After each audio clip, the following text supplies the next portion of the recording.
By the time you see this video, I'm sure that most of you are aware of what happened with Deepseek's announcement and the implications on the stock market itself and the MAG7 stocks in particular on the market earlier this week. Today, I want to look at the technical implications of what happened this week, and what I see is a very significant opportunity approaching if you play our cards right. Let's get started.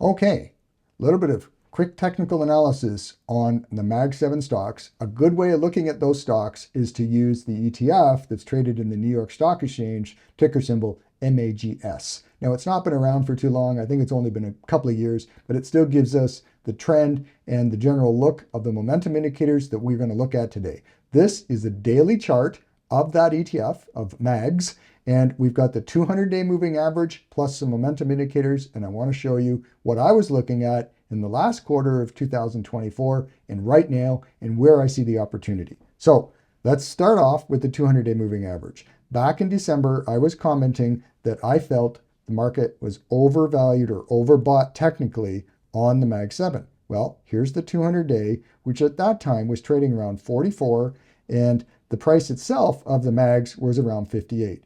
I have a general rule, and that is that if the market is 20% above its 200-day moving average, we're in an overbought situation. Well, clearly, this was well in excess of 20% over its 200-day moving average. The other things I was looking at back in December was an overbought signal from money flow index and also a bearish cross down by MACD right around that time, as well as an overbought and eventual pullback on RSI. All those signals were screaming that the MAG7 stocks were ready to take a hit. Well, where is then the opportunity? Typically, if we look at most overbought stocks, they tend to retreat back close to or at their 200-day moving average. Now, there's no way we can predict that's going to happen with the MAG7 stocks, but take a look at this. Back in August of last year, we did see that kind of pullback. There's no reason why we couldn't see the same approximate pullback this time. Either way, what we're looking for is clues as to whether the MACD and the other momentum indicators are starting to hook up, because that will signal whether there's a potential opportunity. Well, funny enough, we are starting to see a bit of a positive signal when we look at money flow index, when we look at the histogram of MACD, and the only one that's only still moving sideways is RSI. So what I would like to see is a clear, confident indication of momentum hooking up or a move closer to the 200-day and a hook up in price from that point.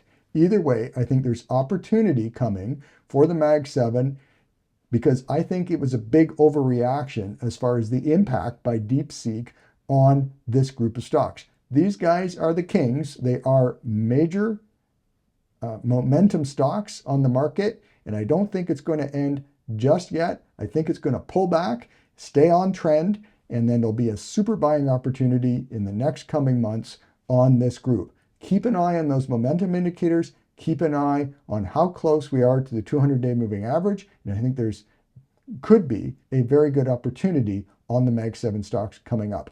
The sell-off that we saw was deserved. It was needed because the market got too high. Deepseek was simply the pin that popped the temporary bubble on the MAG7s, but I don't think it's going to be too long before they're back on their feet again. Thanks for watching.